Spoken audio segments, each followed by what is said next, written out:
What's up, Melanated family? This is your man Harrison Man with Melanated Convo podcast with the Melanated Convo podcast from Melanated Fathers TV. I'm happy to have everybody back for a brand new week. Thank you for listening to the show. If this is your first time listening to the Melanated Convo podcast, what we do here basically is have interesting conversations about everything that goes on in our community. Melanated basically means black. It's a cool way of saying black. I like to identify myself opposed to using black and African American, but that's a different topic. You feel me? But what we do on the show is we interview interesting people from the community. We talk to athletes, we talk to preachers, we talk to motivational speakers, we talk to authors, whoever it may be. Sometimes I just have interesting conversations with fathers who go through different things with their children, a single mother even, right? So it's a lot of different things that we go through in the Black community, and it's important that we have these conversations. We have detailed conversations. Sometimes we have fun, but it's just important to have the conversation. There are all types of platforms available for you to consume. There are platforms that focus on comedy. There's platforms that focus on joking or political things, whatever the case may be.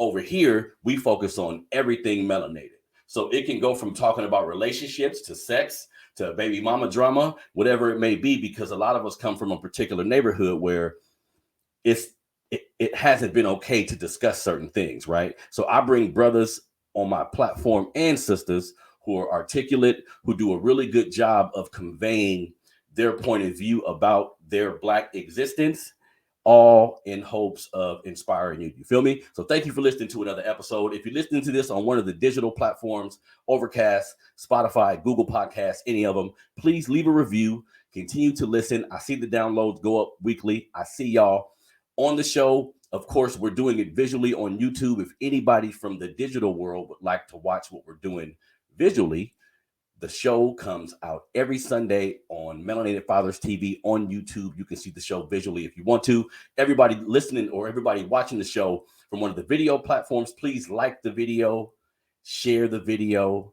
If you have not become a subscriber to the Melanated Fathers TV YouTube channel yet, you plan on that channel. Not only do we have this podcast, but I also have a History Matters section where I talk about different people, places, and things in our history. It's my opinion that by doing this, we'll get a clear understanding of how we are to move forward in this corrupt society and all the shit we got to go through. You feel me? Also on the show, we talk about Black businesses. In my opinion, if you care about the wealth and the health of your community, there are several things you can do to combat racism, to combat classism. There's several things you can do, right? One of those things is supporting Black businesses.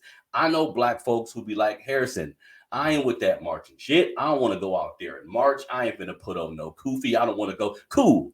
If you don't want to participate in the revolution that way, fine. Support a Black business. Find somebody Black you know selling qualified goods and services and support them. You feel me? Give them your money. Now, of course, we work hard for our money, so I would never suggest to you just to give your money to anybody, right? We're looking for qualified Black businesses, but if you find one and things don't go as planned, don't talk shit about them. Don't throw some negative stuff on them on social media. Don't go the negative route. Hit them up. Let them know, hey, I haven't got my shirt yet. This didn't come right. You know what I mean? Every time something happens with a Black business, some of us have the mentality where it's like, see, that's why I don't shop with y'all. Well, we need to get off that shit. We are one. You see what I'm saying? So help them. A lot of us are just now getting into business. A lot of us don't come from money. We don't come from families that have created practices that surround us with business acumen. If we're struggling, and a lot of us come from that, we're not going to have business acumen. So, you know what I mean? Give everybody a break. So, also on the show today, because like I said, mostly every show we have an interview, someone interesting from the community. On the show today, I do a like a little series online with my brother Barry Axius, brother to brother, or brother, can we talk? I'm sorry, I think I'm messing the name up, but on this platform, I met a young brother named Tyler Mcclure, right? And Tyler is a minister. He's a motivational speaker. So he being so young, right? Because I'm a Black man that's 41 years old. When I was a teenager, when I was in my early 20s, I did what a lot of teenagers do in that regard. Like I'm drinking, I'm smoking, I'm chilling, I'm having sex indiscriminately. You know what I mean? So these decisions affected my life until I was a grown man, like until now. You see what I'm saying? Some of these things sparked the idea to create my platform, but nevertheless, I was severely affected by my decisions as a young person. So whenever I see a young person who's attempting to forge a path, that doesn't involve a lot of the things that I involve myself in, you know what I mean? Or just having a different mindset, I didn't become conscious of what it meant to help my community and what it meant to help people who look like me till I was well into my 30s. You feel me? So everybody evolves at a different pace, some of us earlier than others. And I think that's important because sometimes we have a lot of young dudes running around here who don't want to listen to an old head. That's what they call me. Shit, I was on a basketball court. I'm 41 now. This is maybe 5 years ago. I was on a basketball court and I can still hoop. I mean, come on now. I can still get out there, right? I'm on a basketball court. Dude told me I got OG. I'm looking around like, who we talking about? He talking about me. You see what I'm saying? So sometimes when you get a little bit older, the younger generation isn't as keen to look for you for advice or guidance, depending on who you are. You know what I mean? So I thought it was important to bring this brother on the show so he can talk to us about his come up. He can talk to us about where he's from. Of course, with my platform being amplified by fatherhood, of course, we're going to discuss his father and different things of that nature, man. So I'm happy to be with y'all today. Again, this is another episode of the Melanated Convo podcast. If you just tuned it in, let's get everything popping. So first, with the black business, like I always said, man, get a pen, get a pad, get some paper. You know what I mean? And like I said, man, if I bring on a business that you don't rock with, or it's not something that you felt that would be necessary in your life currently, then tell me about another business. If you have a brother or a cousin or someone you know who has a website, because my show is broadcasted and I have fans everywhere in the country. So it's beneficial if the information you give me about a business is for a business that anyone can reach in the country. But I support my people here in Sacramento. So if it's just a local business, that's cool. So if you know about other businesses, please let me know, man. I'm always open to it. You feel me? So first black business. Let me get this thing popping real quick. This is the bank I have. Hold on one second. Let me make sure I'm showing it the way I want to. Yeah, we're going to show the whole screen today. You feel me? We're going to show the whole screen today. Now, this is One United Bank. Now, again, unifying and pulling our resources together is one of the primary avenues we can use to better our conditions here in America, right? We all know that. Like I said, just supporting a black business in general is very important in my opinion. But also, if we have black banks, it's important to put money inside of these black banks. That's extremely important. So one bank I want to tell everybody about, because like I said, rarely do I mention a business that I don't frequent or that I'm not at least semi-familiar with. You feel me? So I want to introduce everybody to One United Bank. This is a black bank, right? This is a black bank. So this is what we need in our community, family. Like a lot of us like to walk the walk, like talking about injustices online or expressing your anguish for how we're treated in this country by talking to your friends about it, talking to people who aren't black about it. All these things can be considered productive, right? But at some point, you got to put your feet to the ground and begin to help us in a practical manner. You feel me? And like I said, you can protest, you can start an organization, you could be a part of an organization. Like I was saying last week, you can go pick up trash in the local neighborhood. Shit, you can mentor kids in your neighborhood. There are several different ways that we can affect change in our community. And one of those ways is supporting a black bank. Now, this is One United Bank is the largest black-owned bank in America. Of course, they have checking accounts, savings accounts, secured credit cards, a United Visa secured card. I think they may have home loans and things of that nature soon. You know what I mean? So this is important, family. And let's say you bank with Bank of America or Golden One or one of the more traditional institutions. That's cool. Like when I talk about black businesses, I don't mean completely doing everything black. Now we are realistic and understand that there are some products and services that you can't get immediately that is given to you by someone black, but you can start the process.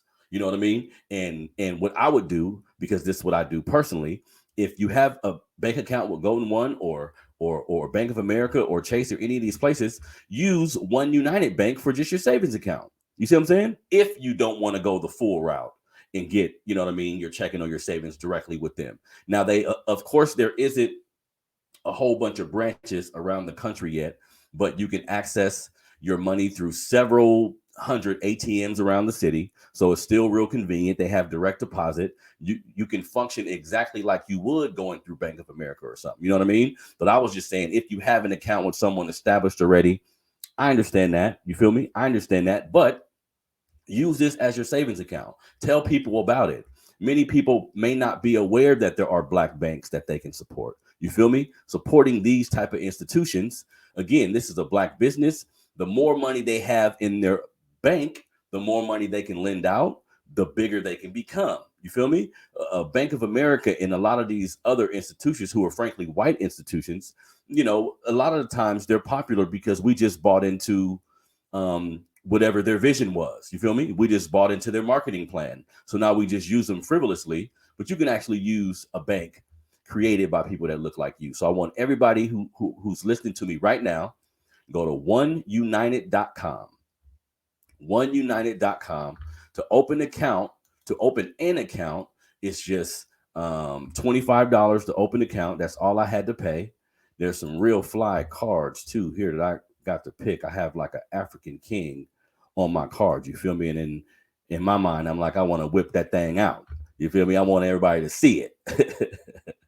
No, I don't think they have the kind of card here. But anyways, go to oneunited.com. Oneunited.com is how you get to the website. The name of the bank is One United Bank. Let's support our people, family. I implore everybody listening to the sound of my voice, regardless of what your walk of life. If you a dude that's in the street, if you a single mom, if you're a college graduate, if you're an engineer, if you're a pastor, if you whatever you do for a living, whatever walk of life you take on in this existence as a melanated person, that's fine. All of us can contribute to moving us to the next level. You feel me? If you don't like injustice, if you don't like police brutality, if you don't like a lot of the things that happen to us, cool. Start doing something about it. You feel me? So that is One United Bank. One United Bank. Let's get on to the next business, family. I'm excited. Bring my boy Tyler on here in a minute so he can spit some game. We can have a good conversation. Smart young brother. Hit that like button. Hit that share button. If you ain't did so already, you playing with me. You know what I mean? You better get on board. Now, next business. And I do something on Facebook where I reach out to everybody who follow me and ask them if they know any black businesses, right? If they know a black business, regardless of where they're from. At this point, I don't charge for it or anything. I just want to see all of us win. It's my opinion that the more of us that are doing good, the safer we'll be, the more constructive we'll be, the more structured we'll be. You know what I mean? It benefits all of us, whether you know it or not. So State versus Us magazine is the name of this website. Now, on the website, you can find news stories and different things like that. But what I want to show you is the actual magazine, which is State versus Us magazine, that focuses on police brutality. It focuses on mainly a lot of the injustices that we face in our community. It focuses on highlighting people who are movers and shakers in our community. You feel me? The latest episode, or I'm sorry, the latest magazine here has my brother Rizza Islam on it, who's a brother that I rock with. So if you go to the website,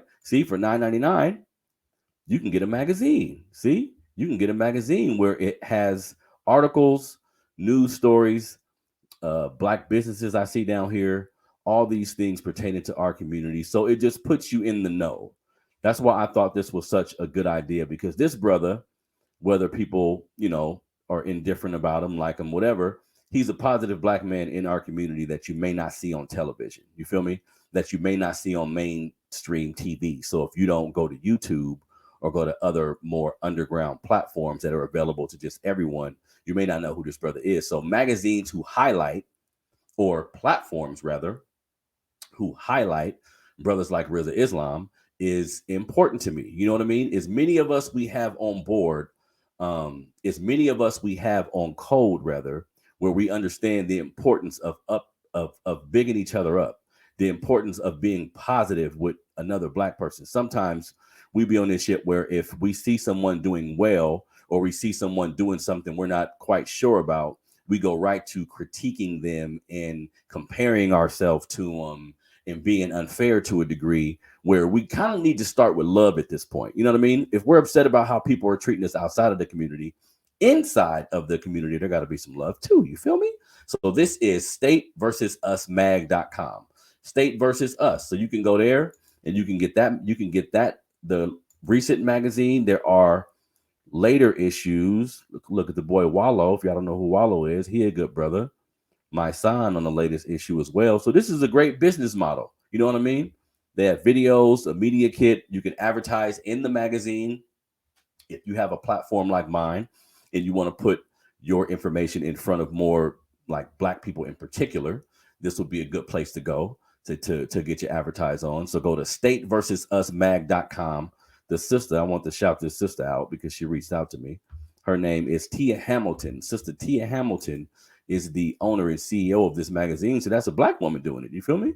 Always got to give love to the Black women who are holding it down after, you know, all the shit they get here in this country. So stateversususmag.com is where you go to get this magazine. Let's keep things going. Now, let's get to my brother Tyler. Let me bring him back on real quick. Oh, last thing I got to do real quick. So my partner, who is from Sacramento, and I appreciate the fact that, let me say something real quick. I appreciate the fact that a lot of the men that I grew up with in Sacramento, I am in Sacramento, California, for everybody that's listening elsewhere. I've been saying that that's my home city, South Sacramento to be exact. But I appreciate the fact that more than half of the men that I grew up with in this city, right? Because a lot of us are on social media. A lot of us see what's happening out there. I'm proud and I'm honored that they salute me when they see me. You know what I mean? Sometimes I forget what I do because I have a business that I run and other things that I do. But this is my passion, y'all. Speaking to my family, empowering Black people, empowering fathers, teaching about history. This is my passion right here. So I see a lot of Black men that I grew up with or that we know each other because of the city we live in, and they salute me for what I do. They appreciate it. Like they understand the need for positive information in our community. Even if some of the dudes I see who ain't on the right side of the law, you know what I mean? Don't even matter. They see me and they understand the importance of what I'm doing. You know what I mean? So I want to shout out my brother George Lee from Strictly Hustle Clothing. You can see my shirt. Let me show you my shirt real quick. You know what I mean? Strictly Hustle Clothing. You know what I mean? My boy George Lee, he been telling me, man, I need you to wear the shirt on the show. I'm gonna get you a shirt. I seen the brother in traffic, so it was meant to happen. I seen the brother in traffic, and he saluted me, and that's 100. He do a lot of things with cars and stuff too. He got a lot of nice old schools, but he's been doing this business for a while. Strictly Hustle Clothing. Any Black man who is choosing to use their time to be productive, we understand the neighborhoods we come from and the type of activities we could get involved in. So whenever someone tries to embark on a creative endeavor, clothing line, some type of any type of business that's positive, I'm always going to get behind it. So if anybody is interested in ordering some of the shirts, it's a lot of different colors, real fly shirts, real comfortable. You know what I mean? That's Strictly Hustle Clothing. You can hit George up at Hustlin' Hev on Instagram. That's at Hustlin', just like it sounds, Hev, Hev on Instagram. That's the boy George Lee. Shout out to you, George, man, for supporting what I do, brother. I appreciate that. Now, on to my interview. Like I was saying, me and this brother met during some forums we were discussing a lot of issues that Black men just don't sit around and talk about. That's kind of the long and short of it. Certain type of men do, but for the larger scale of things, a lot of men, and this ain't even Black men, they'll sit around and talk about women. They'll talk about sports, but you know what I mean? How you feel today? You know what I mean? How your girl made you feel when she left you? All the things that some would consider emotional. In these forums, we discuss these type of things in particular. And for me, because I don't have these type of conversations rarely with people around me, I revel in it. I'm gonna do it every time. I'm gonna do it every time. I'm a listen. I'm learning. I'm big on listening to information from black men that I respect, and I'm learning. So I'm happy to have this brother on the show, minister, motivational speaker, Tyler Mcclure. How you doing today, brother? I'm good, family. Thank you for having me. I'm Yeah. super grateful to be here. I like that strictly hustle, Yeah. Right. too. So Right. I'm gonna have to cop that. Shout out to your man's. That's Yeah. hard. That's hard. Yeah, for sure. Yeah, that's Yeah. dope. Yep, he right here in Sac, man. So like I was telling you, Tyler, you know what I mean? We've been able to speak For sure. um, on that platform and kind of just get an idea about each other. But I wanted to, because of how young you are, because of how you think in the moves that you're making in our community, a lot of the young men around us um, can benefit from that way of thinking. And you mentioned something that was important last show with me and you. If you just look at us, we gonna look like any dude you would see on the corner, any dude you would see. Like you don't have to look a particular way because you're knowledgeable or because you care about black people. Like Right. that don't come with a Right. certain outfit. You know what I mean? So I want to make sure that me and you chop it up, and I wanted to get into some of the things about ASAP. your childhood and everything you've been doing. You know what I mean? Yeah, respect. I appreciate it, man. The platform is sick. I'm like, we 20 minutes in. I'm like, it's only been five. I'm locked in, so I'm ready to get it, man. It's about time. Definitely. I love the way you think too. So I'm glad to just be on the platform. I'm super grateful. Definitely. Okay, so for anybody who doesn't know who you are, tell everybody where you're from, fam. I'm from the south side of Sacramento, California, but There I we love go. it. Yeah. I'm a Sacramento native to the heart. 28 years old. Grew up in a single parent household. Like you said, I am a minister. I'm a minister at St. Paul, over in Oak Park. So I might be from South Sac, but I love the P too. Um, I'm working on motivational speaking in terms of mentoring, but that's my second biggest platform is me mentoring. I'm currently working on a nonprofit titled Gifted Misfit right here. There's not a Mm, website yet. It's in the making, so and that's just to help parent support with our young black men, really minorities in general, but our young black men who grew up in single parent households, much like myself. I tend to think that they are outcasted, and if we do the statistics on um, children who grow up without fathers in the home, they have everything going against them. The job security, academics, getting involved with drugs, all that is things that they'll have to deal with more so. Even bad relationships if they just don't have a father figure. And so, since they're often counted out or marginalized, I'm somebody who I feel like somebody was able to pull the gifts out of me and show me those things that I have possessed within my being. It's my goal to do the same thing. So, therefore, you find yourself with a gifted misfit, right? mm, Outcasted, but definitely have something to offer to the world. So, I'm mm. currently working on that. And then God is my central piece right there. So, I go from there. And I also do a little Definitely, poetry here and there too. So, you know, definitely. Okay, okay. So, real quick, you mentioned that you grew up in a single parent home. yeah, So, that's unfortunately, um, right, that's a theme for a lot of us, me yeah, included, right? But talk to me about your experience. Like, did you grow up? Because we'll get to your pops, and I've seen you facts, put yeah, tributes out to your pops, and I can tell you're sincere and there was something there. You know what I mean? So yeah, for tell sure. me about growing up without a pops. Like, did you never see him? Was he in and out? Like, talk about that experience. So he was around when I was first born, and then was always in and out. So there'll be periods of time where he'd be here for a minute and he'd dip off. Be here Mm, for a minute and he'd dip off. And I didn't understand that as a kid. He's living with us, then he's not living with us, and then he's gone. And then there was this period of time in my adolescence where he just wasn't there. Right? It'd be random phone calls here and there, but we don't know if he's good, what's going on with him. Uh, and so he's just absent. And so that left me to really just deal with um, a running theme of absent men in my family. Grandpa and grandma split up. Grandpa moved back to Georgia. Aunt wasn't married. Me and my sister are twins, so we're still kids together. And then my mom, and she's not with my father. So it really just left me in this female ran environment, which isn't bad because our women are forced to be strong, unfortunately, due to circumstances. but I felt alone because I didn't have nobody teaching me. I just again I rely on God so much because I felt like He was like, you know what, your mom can't teach you how to be a man. Your dad's not here to teach you how to be a man. I'm going to put people in your life. So I was always blessed to have positive male figures pop up and make these guest appearances for a period of time to even pour into me.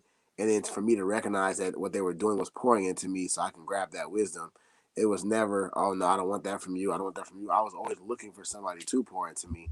Um, but I was left to kind of find my identity on my own because me and my mom had our rifts because the running theme is if you look like your daddy, then you remind him of your daddy, then you get treated like your daddy. So I always Mm-hmm. felt like this friction in the house. So I always felt like I was trying to grow up and be a young man, but didn't have the manual, right? And so that's when my Bible kind of gave me peace. But it was lonely for sure, but it was definitely eye opening at the same time because over time, I started to see why my pops wasn't around. When we talked eventually, I knew why he wasn't around. And I was more grateful that he wasn't around like that than being around and me having that being my primary role model than Mm-hmm. um, having a positive one. So eventually, in time, all things started to make sense. But growing up, it was tough. It was super tough. Seeing people with their pops on Father's Day and having young boys look up to their dad, and it's just like, where's mine at? You know what I'm saying? Like Mm-hmm. I'm a lefty with a Me right-handed jump too. shot, Me and my too. jump shot looked weird. And it's like, but didn't nobody teach me. I had to learn how to shoot a hoop by myself. So it's just Yeah. different things like that. Having my god sister help me with my bow tie on prom day, teaching myself how to drive, like all the things that you expect a pops to be there to teach you how to do.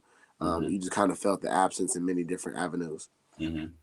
So, talk to me about you as a young man, like growing up in the South, like South Sac. For everybody that doesn't know, South Sacramento, like a lot of places in America, anywhere there's a concentration of black people who don't have a lot of money, you'll have a lot of things. You'll have crime. You'll have drug dealing. You'll have a lot of nefarious things going on. Like, what was your relationship to that kind of stuff? Like, did you get involved in any of that? Like, did you take the fact that there was a lack of some guidance? Was there dude in the streets that ever allured you to be a part of that life? You know what I mean?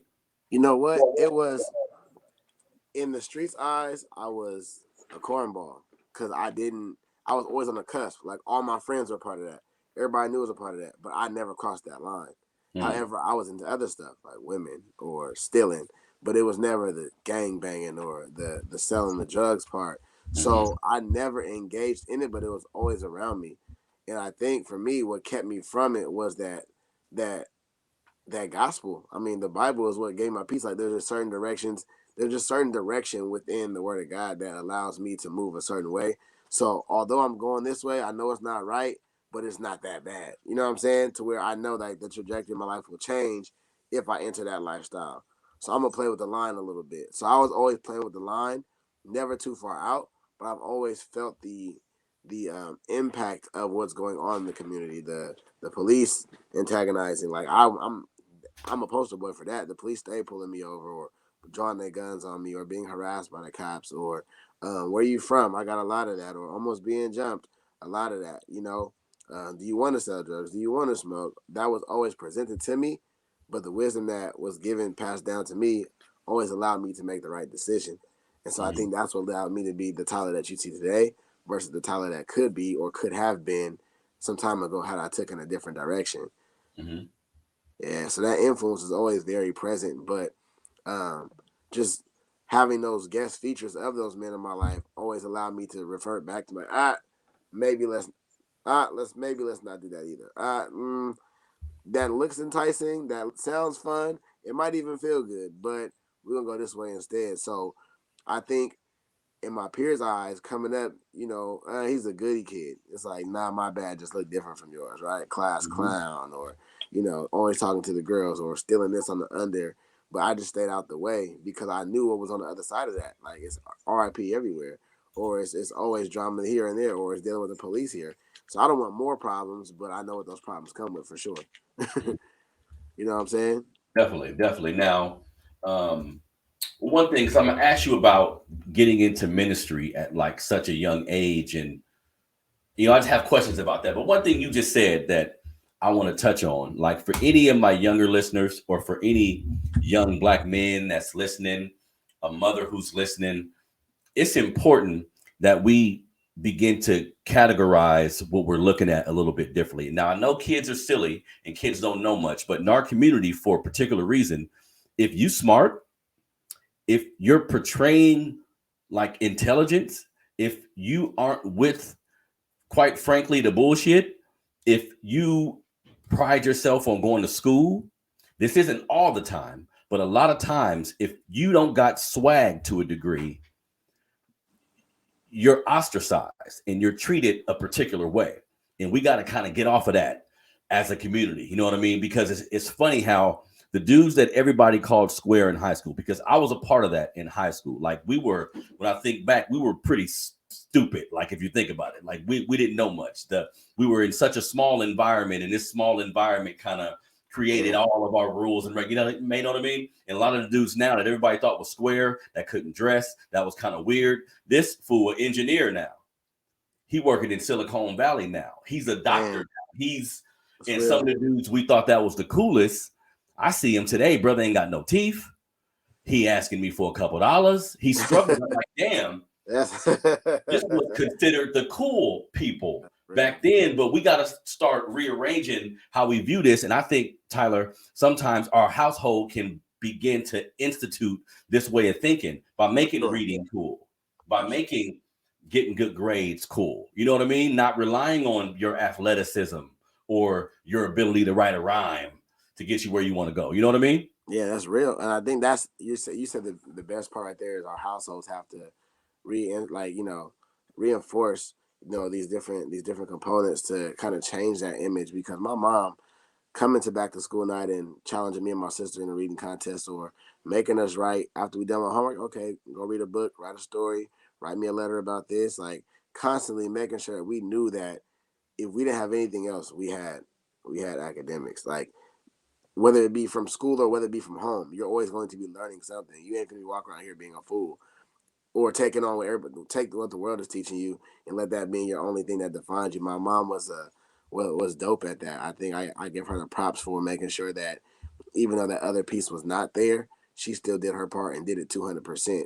A lot of times we see some moms try to be the mom and the dad. It's like, you can't be both. You're not meant to be this at all. So my mom said, I'm gonna do my part 200%. You know what I'm saying? So that right there is what reinstilled that for me. It's like you always know what's being when I was always being taught.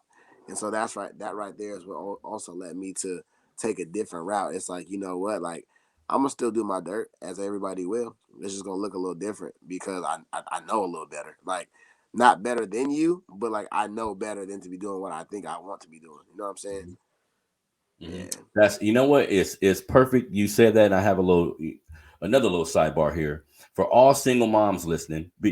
For one thing, there shouldn't be single moms. Now we understand a father can tragically pass away, or there can be insinuating circumstances that make a father not able to be there. But in general, it should be 2-parent homes. The father should be somewhere in close proximity, helping a woman out. But if you find yourself in a position where it's just you, understand that you're a woman. Like, you have to revel and live in that peace, because you can't teach them how to be a man. And if you try to cross over where you're giving information and this won't necessarily work out for you. So you got to find men. But like you said, you can give 200% as a woman, and that can still put the young man in a position where he think a particular way, where he's very respectful. You see what I'm saying? There's a lot of things a woman can control as a nurturer. If you like maximize that nurturing energy, maximize that, yeah, for sure. You see what I'm saying? While still making sure he tough by not boxing him. You ain't gonna box him like you're a man and teach him how to be tough that way. You can use other mechanisms to teach him. You know what I mean? Yeah, for sure. That's real. So here's the thing, bro. You said you're 28, right? Yes, sir. Okay, so all of us, the bulk of Black society was raised in church. We have an auntie, our mama, our grandma, a home church, familiar with it, if not a little bit, more than a little bit. Now, a lot of us went to church and soaked up some of the energy, and we pray. We ain't think about being a minister, right? So talk to me about First off, tell me how long you've been a minister, but talk to me about that journey where you decided to put God first. Well, a lot of us do, but put God first in the manner of being a part of the institutions that teach us about God. Like that's different than going to church just on Thanksgiving or holidays or praying by yourself. It's different when you become a part of these institutions. Like as a young person, what inspired you to do that? You know what? I was raised in church. Like I was taken to church, taken to Bible study, and revivals and all that, and that actually turned me off because it's like I don't want to be here. Like it's too much. So I was never really taught on how to have a relationship with God, and that's something I had to find for myself. Um, I wanted to commit suicide at 13 years old. I just felt like everything was always my fault.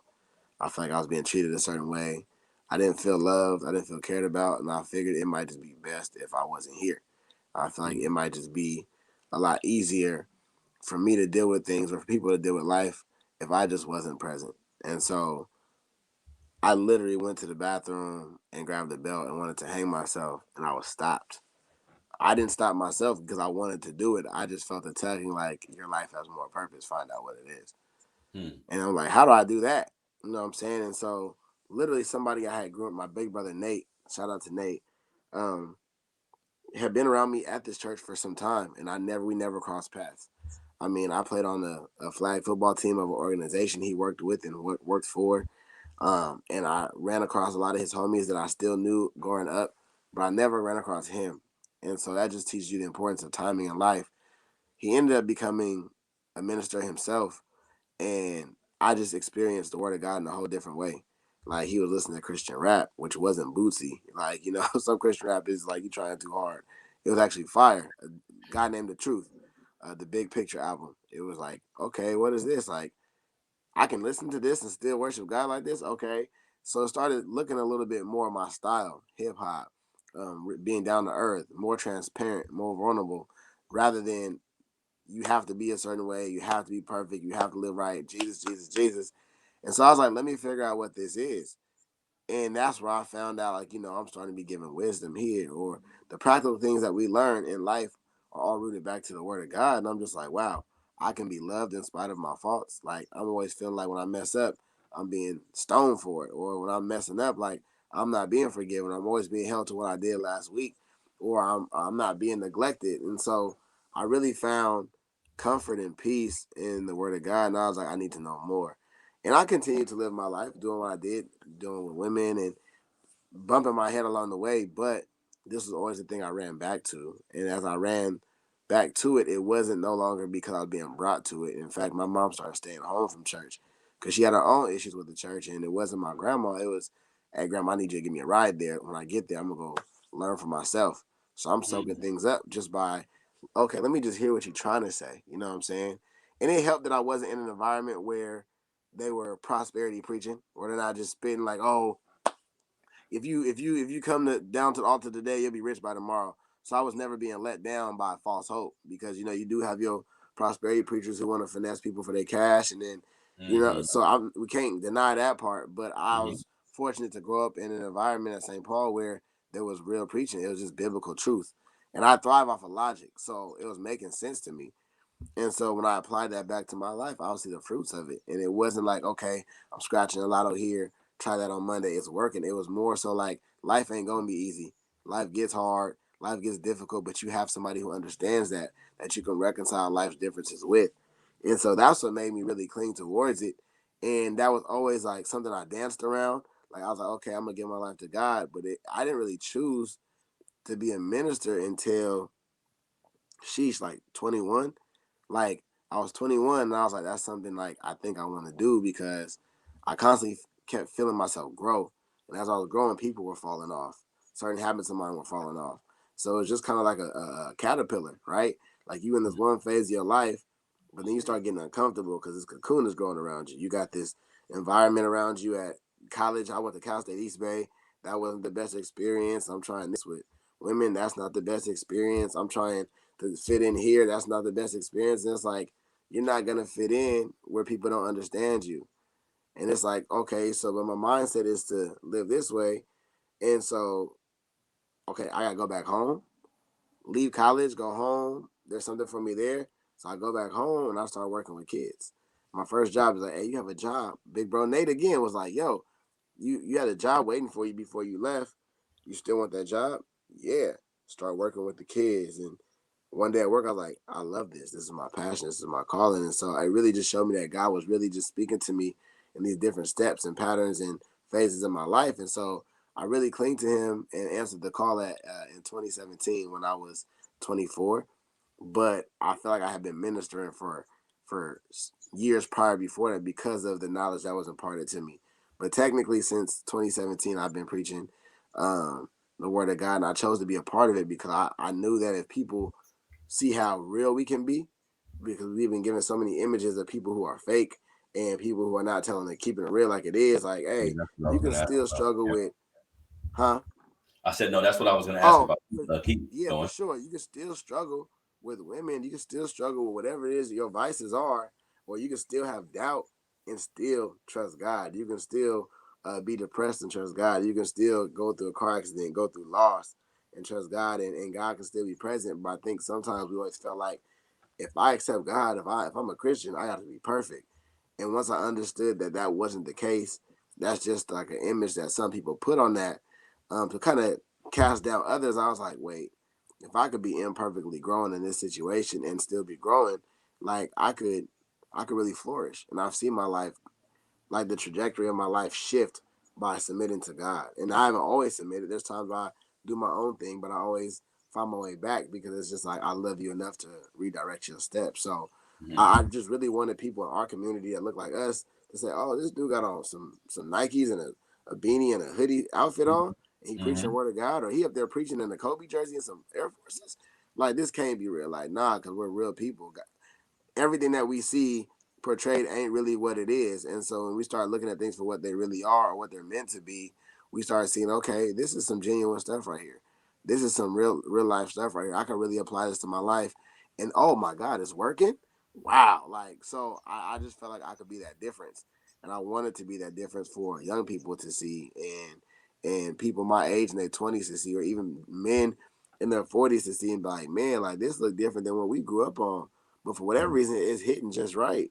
And Mm-hmm. so I knew that that's a gift that God has given me to speak and to reach multi generations of older men and younger men and youth and children to be able to gravitate them back towards the word of God and see how it translates in their life to see how God is moving. So that's Yeah. all that's a lot, but That's that's beautiful, right brother. there. No, no. Yeah. So here, so because you're a mentor, and Yes.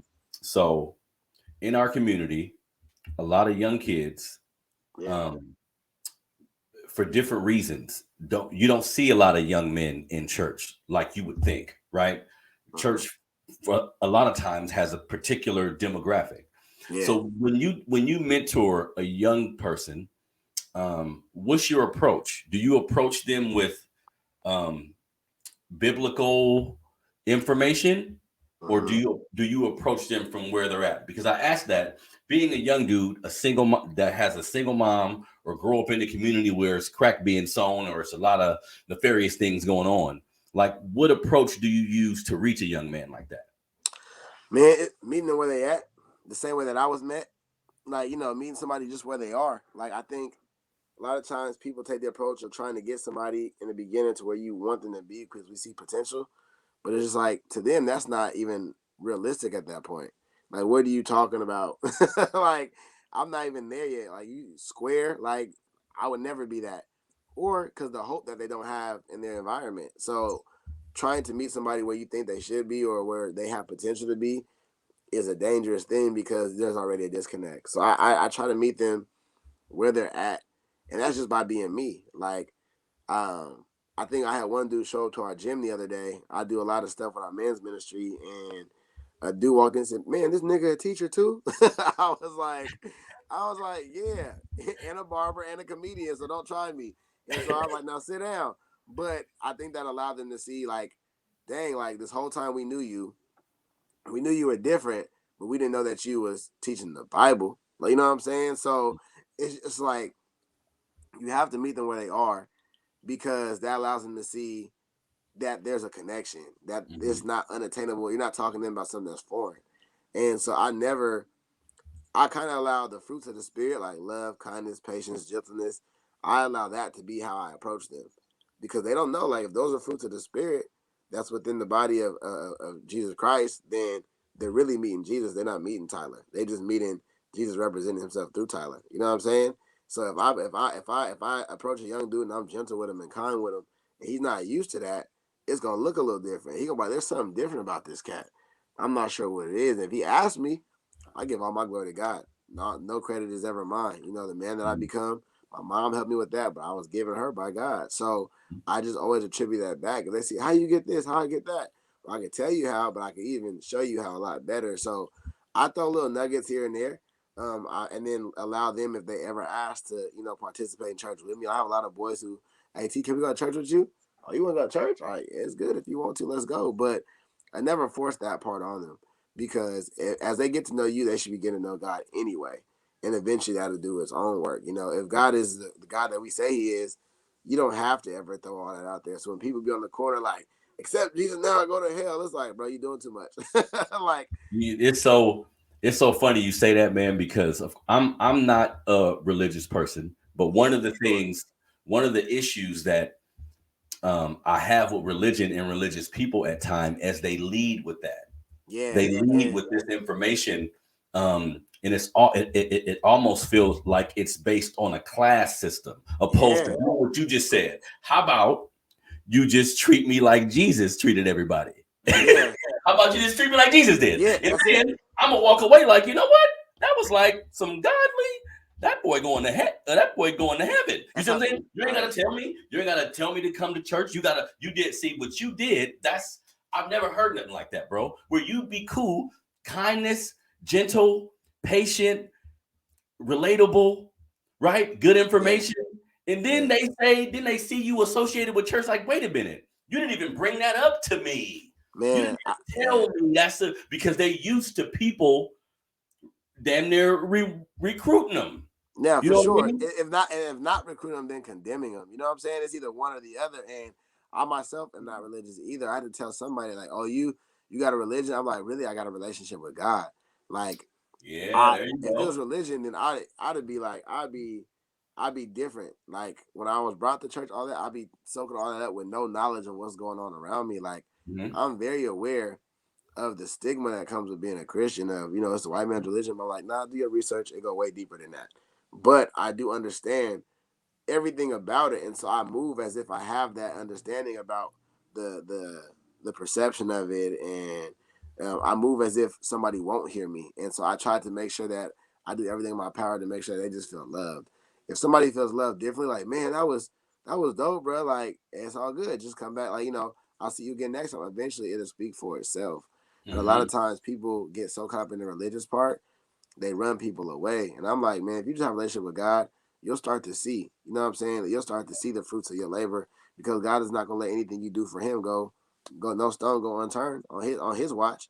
So if that's the case, why are we forcing people, man? Like, let's just love on people and allow the love to do the work for itself. Because it will.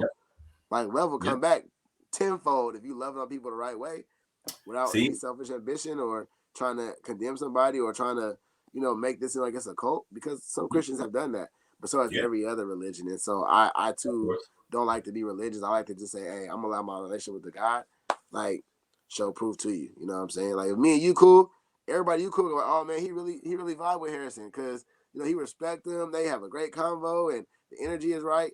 But if I really don't, they be like, nah, he ain't really about him. Behind his back, he be talking about him. Like, we gonna be able to peep that. Something gonna be off.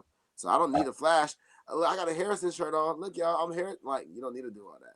Like, the relationship will speak for itself, Yep, that's important, because sometimes I don't say much, but I'll quietly watch a person who claims to be religious and Christian, and they represent the Bible, and they condemn people based on the Bible. I hear them and see them do it, but I see how they treat people. I see how that's important. Use their mouth. Like, your mouth is important. We shouldn't be talking about other people, right? We shouldn't be talking that. We shouldn't engage in any of that with our tongue, right? Like, that shouldn't be going on. You should be praising people, uplifting people, bringing people together. That's what your tongue should be doing, right? So sometimes I sit back like, damn.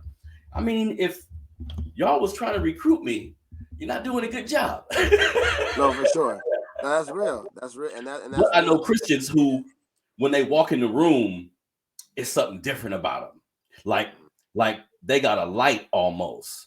Like nothing can bother them, and their words are so gentle, and their approach is so. And I tell them my beliefs, and they don't say nothing. They just talk to me about my beliefs, and it feels, you know what I mean? I'm like, damn, you're a great representation of what this thing is supposed to be. Right. Because in our society, it's been bastardized to a degree, and we always got to understand that bad apples make it look bad for everybody. And that's the part that people miss out on. Like, we're not all like that. It's like, yeah, I get it, but like, some of you guys are contributing to the bigger picture. You know what I'm saying? If we was a white T-shirt, like, you're being a red dot right now. And so the white T-shirt is not even, oh, this is so pure and white. Like, what the hell is that red dot right there? Like, that's what people focus on, because their experience, a bad experience will overpower 10 good ones anytime. You know what I'm saying? Because it leaves a mark, and that's why I chose to be a minister, because I knew that God had a purpose for me to be able to be that difference in that environment, in that realm. And I was like, you know what, like, we can make an impact. Like, I hear people all the time, like, I didn't know that Tupac is your favorite person. I love Tupac. You know what I'm saying? I love Tupac, and I still love Jesus too. You know what I'm saying? Like, they don't have to be, oh my gosh, anti-Tupac to be pro Jesus. And so, you know, I just knew that I had the ability to be different, and so I wanted God to use me in such a way to show that to other people, especially our young people, without having to say it all the time. You know what I'm saying? Just loving on them. Oh, T, you know, my grandpa passed. I'm at the house ASAP. Yo, T, like, you know, my son is. I'll be there ASAP. Or we need this and this going on. Don't worry about it. Hey, is your light still on? Did the money go through? What? Like, allowing that to do it without, you know, bragging on it, without actually trying to put people on blast or take a picture with it. Oh, I paid their bills today. Like, just loving on people behind the scenes and allowing that to speak for itself, building my obituary backwards. You know what I'm saying? So, whoa, wait. Say that. Okay, so look, it's funny. I want you to expound on that, but my family has a funeral home, Thompson Rose Chapel, Sacramento, California. Anybody okay. Service, 3601 Fifth Avenue. Quick plug, you feel me? But check it out. Yeah, My family has a funeral home, and I began, because I do what I do, I began getting like really into obituaries, and it's really your playbook.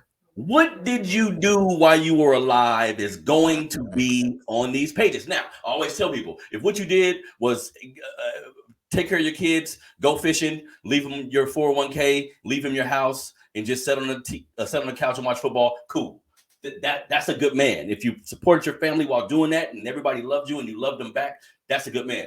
But sometimes I see obituaries where it's like, it's 4 pages long, it's 5 pages long. And I'm thinking, it hit me like, okay, this person had a different purpose in their life. Not bad, good, or indifferent, but their purpose was different. And sometimes when your purpose is different, you're going to affect a lot of people, not just your family. Because I begin to realize that's how I want to leave this earth, whenever that may be. You know what I mean? I want to be judged by the amount of people that I was able to affect. Like it just so happened that I was born Black in America. Now, I'm going to be honest. If I was a different race of person, I don't know what my mentality would be about what I'm for looking real. at. That's real. I was born Black, so it hit me hard, Tyler. Like, I have a responsibility to help us out of this struggle. Absolutely. We shouldn't be in the position we're in all these years later. So whose job is it? You think I'm finna go put my vote in a ballot, then go back home and watch TV? Not enough. What did I actually just do? You know, they allow us to vote so we won't trip. They didn't used to allow us to vote, and it was wars. I was reading like the American Revolutionary War. Some of this was about, wait a minute, man, y'all tax us, and I can't vote for the who in office? No, wait. So they said, okay, look. Let's make them think they're helping. Let's make them think. Now, of course, local politics, different type of. There are some leeway in politics to a degree, but ultimately, what if everybody, Tyler, said, "I'm gonna do something"? Facts. You see what I'm saying? Something will actually get done. Yeah. You see what I'm saying? Yeah, that's And real. and that's important, brother. That's why I made sure that I had a conversation with you, because like I said, even though I'm not a religious person, I'm into whatever it takes to get you to that point. Yeah, Whatever it takes to get you to that point where you realize, you know what? My life is important. My family's life is important. I'm not perfect. I'm going to be a helper of man. facts. Homeless, white, black, I'm gonna be a helper of men. What get you there? I see people who was on drugs, they was down bad, they was pieces of shit down there, but they No, found God, and it was like boom. So what am I gonna tell that person? Don't be a right, religious person. No, right. no, you found something That that works. got you down. For me, Uh-huh. Black history and these type of things made my light bulb go off. But whatever it takes for you, man, it's hard out here. It's hard on everybody. Like mental health, being Black in America. If you never sat down with your family and talked about your lights being cut off, talked about everybody that was on drugs, you need to have this is trauma that we never get treated. You tell people in the hood back in the day, you going to talk to a psychiatrist, they think you snitching. they think you finna go and That's real. tell all the neighborhood's That's business. real. You know what I mean? That's real. So it's important, bro, that we continue to have these kind of conversations. One.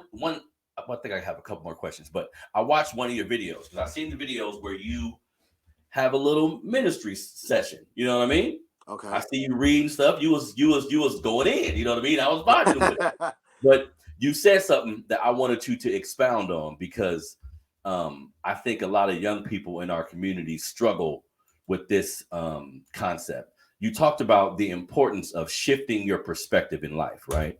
Like sometimes being stuck in a particular mindset can be the death of your soul. It And can cause you bodily harm. And I'm a Taurus, so I'm stubborn, so I got it even May worse. what? May or April? May May what? May 9th. I'm May 8th, brother. Look at God. Look Yeah, at God. yeah, yeah, yeah, yeah. The energy is right for sure. Taurus gang in here. What? Taurus gang in the building. What? You know what I mean? Yeah, that's real. That's dope. That's crazy. You know what I mean? So it's just important. Talk to us about that, like shifting your perspective from wherever you are, because you could be depressed, you could go through relationship. All of us have problems, but like, how are we actually dealing with the problems? You feel me? Because more Yeah. are going to come. So talk to me a little bit about why you even approach that way as far as changing your perspective. Well, there's a story behind that, and I had felt like I was with rocking with God. I was one of those people who I was talking about earlier, who were okay. I gave my life to God, so everything's supposed to be great. And this is like at 20, and everything was just crap. Like I think I had just broke up with my chick. Car, I just bought my first car. Then it got stolen. It was just grandpa had just passed away. Laptop got broke before finals. Grades flunked, so I lost my RA job at Cal State East Bay. Mom lost her job. Was going through a depression back home, so I had to move back home. So I felt like, man, God, I gave my life to you, put all my faith in you, and this what you do to me. Like just the woe is me thing, right? That was my script. And somebody came up to me and said, man, you're not the Tyler that I used to know. Like Tyler I used to know would have been like, we're gonna figure it out, we're gonna trust God with it, et cetera, et cetera. And I stopped. I was like, dang. But at first I was like, who cares? Like, you know what you're talking about. I got a phone call walking out of that room saying that my car had been found. And I was so frustrated. And I was like, I think what God was trying to see if I was gonna have faith through all life circumstances. And when I rejected him, it was like, okay, so you're here for the benefit. He kind of showed me that, and I feel like I literally felt like I slapped him in the face, and I was like, sheesh. So reality check, and I went to work the next day. My big bro Nate, he was like, man, cause I was telling him like, man, everything is just so bad. He's like, sometimes you have to shift your perspective. And when he said that, I was like, everything's not always as bad as it seems. Sometimes it is bad as it seems, but it could be worse. Mm, Somebody else has it worse. mm, But there's also a lesson in everything. So if you take the lesson, it's not really a loss because the lesson will make you better than just receiving the thing. Okay, let's try that. From that day forward, I literally lived by shifting my perspective. When my gas tank runs out, on the side of the road, there's probably something that I'm missing, like an accident that could be me. You know what I'm saying? A stray bullet that could be flying my way that could be me. When my father dies, man, I'm not seeing it as an opportunity for me and my mom to go closer because I'm so stuck in my grief. Well, we already know that death comes with life, so I should be prepared for that from the moment I recognize death is a part of life. But then embracing my mom over here because you only have this much time left. So I just think that the idea of shifting your perspective allows you more solutions to your issues, allows you more peace, more resolve than this little box that we get in. And it's like, I'm so limited now to what this could be. So then I don't ever get a chance to really see what it is because it's supposed to be this. And so since it's not that, it's just it. It's like, whoa, pull it back a little bit. Ah, it's the big picture right here. There's a bigger picture. And when we get so focused in and laser eyed on one little thing, we're stuck. We're stuck and we limit ourselves and it becomes the death of us because you're trapped inside this simple mindedness that won't allow you any opportunity to see something in a different way that might be the answer to your problem. That might be the thing that makes you rich. That might be the thing that makes you healthy, or it might be the connection to the next best thing. And even the next best thing not being, it doesn't have to be a Tesla. The next best thing could just be, how are you going to eat dinner tonight? But when you give up on something, or when you limit it, like I have to just sell drugs. I have to just go kill him right now. How about I learn some communication skills? Or how about I learn that I have abandonment issues, or that I'm dealing with some trauma? Or how about I recognize that, you know what, I was only in this faith thing for the benefit rather than really taking what it has to offer and allowing that to mature me. So once I really did that, I blossomed. Like my mind, boom. And now I'm able to impart that on others, and those that I've seen take what that was imparted to me. I'm like, oh, hey, when you told me to shift my perspective, now I look at things way differently. So I use it because it works, but with the young people, I just encourage them because they only think that there's one way to do, or two or three ways to do certain things. To get money is by rapping or flipping or rapping or dribbling a ball or flipping the bag, or selling weed. And it's just like, wait, no, there's a whole nother thing over here, and you have a whole lot more in here, and you have a big one of these, so you can do this much instead of just this much, and you can go this far because sometimes our perspective is just outside, it's just Oak Park, it's just the Heights.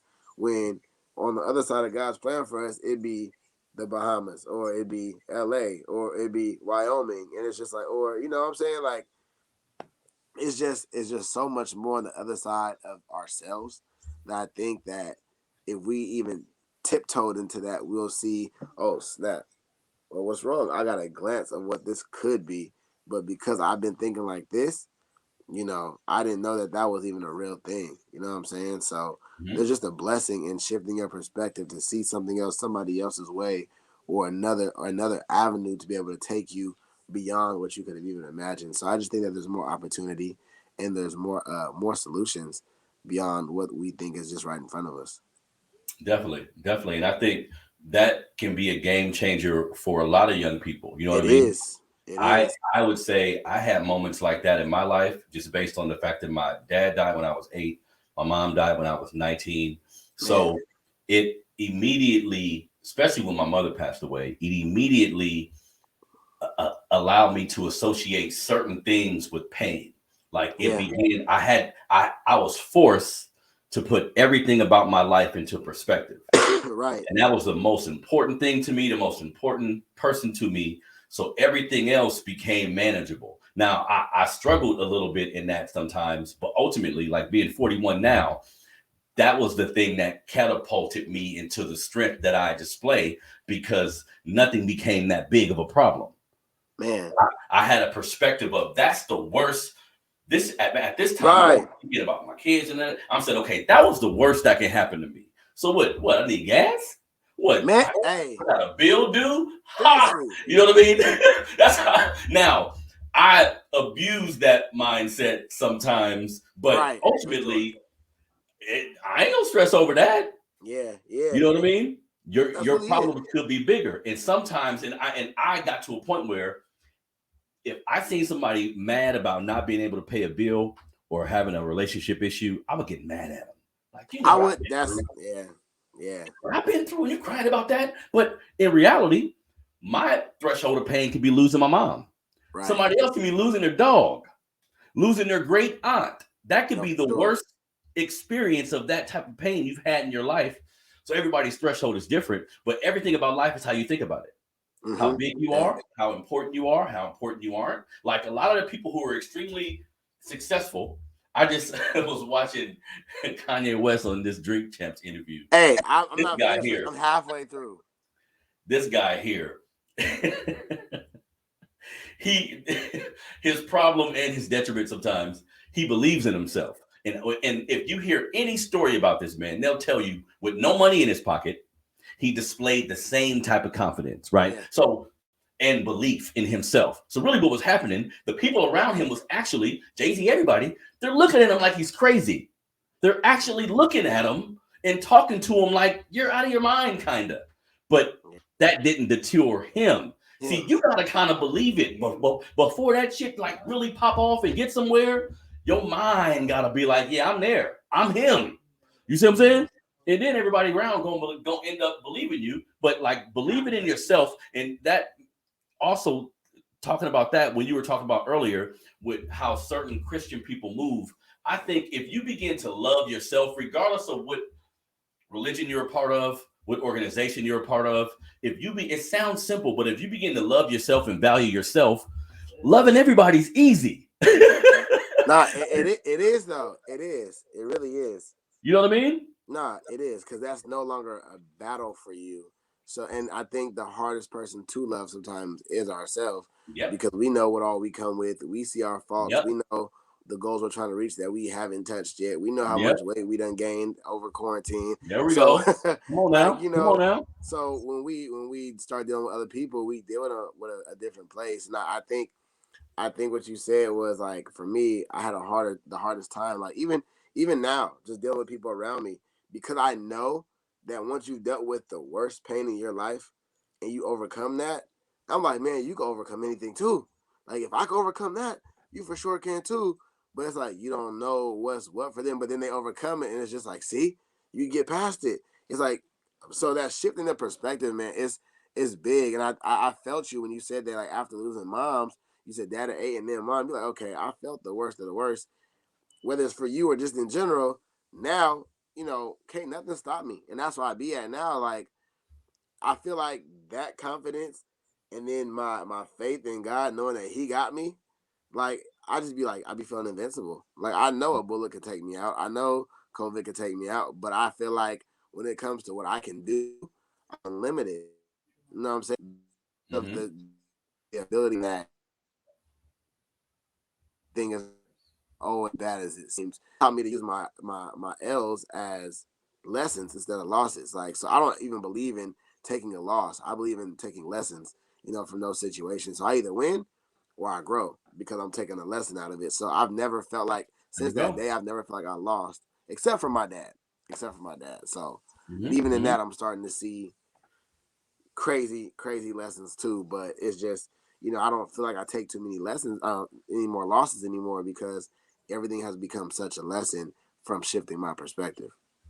That's beautiful. That's beautiful. So, young brother, I appreciate you so much from coming on the platform, and I'm getting pretty good at this. I'm not gonna lie, because you do this well. The men that I pick to when me and you first met, I don't know if you remember this. Me and you first met. We were the first people on the stream. Yes, sir. We said about 6 words to each other, and I was like, "Nah, there's something." First thing I said, "Hey, I need to get you on the platform," and then you was like, "Damn, we ain't even started yet. We ain't even got." I was like, "Nah, I see it." And our people, the young men around us, the people in our community, sometimes we struggle because we don't know how to articulate our feelings. We got so many young men and women in the penitentiary right now at 3rd, 4th grade reading levels. They can't articulate. They choose violence in different actions because they can't get out what they need to say to people. It's important for us who are trying our best to convey messages in a particular way to continue to speak out. and continue to help people. So I admire you, young brother, that you've been able to master the way of thinking that you have. Because you telling me I'm struggling, I find God, and he was like, I was 20, I'm 20. Like, do you know what the hell I was doing at 21 years old?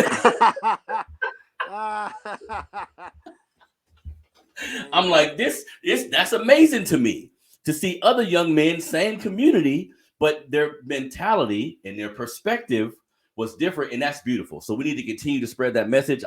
Anything you doing, like any event that you haven't, invite me down, brother. I come check you out. Just continue to be a part of the community the way that you have been without changing, being uncompromising, and being normal, because sometimes we use pedestals to conduct business with our people, and that ain't never gonna work. We all the same. We're all in the same playing field, and it's important that we see it that way. You feel me? So tell everybody where they can find you, brother. Man, they can find me first off on Instagram at Gifted Misfit, all regular spelling, Gifted Misfit. It's right here on the shirt. That's my Instagram handle. Or on Facebook at Tyler Mcclure. That's my name right here, TYLER MCCLURE. Send me a message on Facebook first, because there's a lot of spam pages going on right now. So True that. If you see me on the show, then make sure that you let me know that you added me.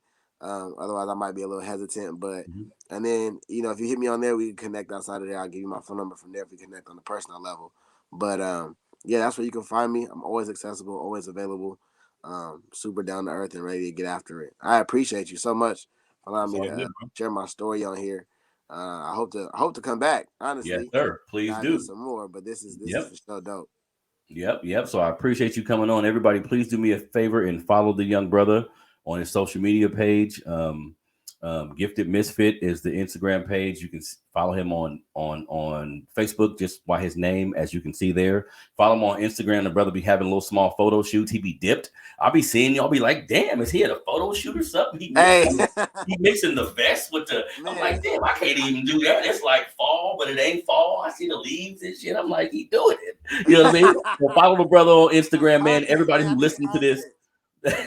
Exactly. No, I see you. Everybody who is listening to this on the digital platforms, please leave a review, like, share. Man, I appreciate everybody who listens to the show. The people who take the time to respond to my videos, people who take the time to comment and talk about my clothes or tell me something about how I talk.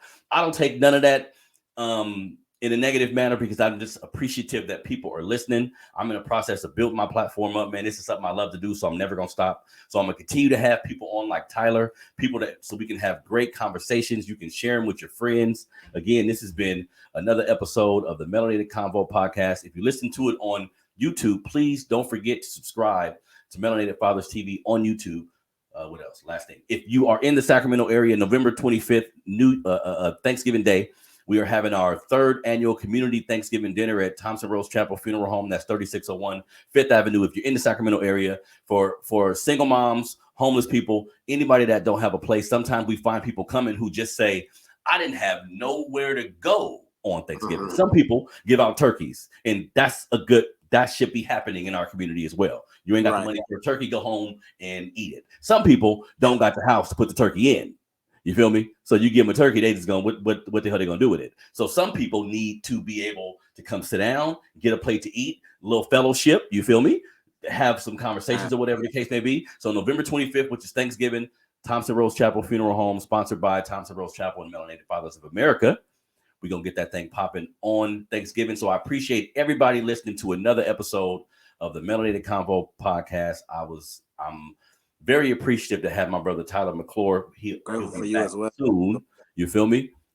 So this has been another episode of the Melanated Convo podcast, y'all. We out. Peace.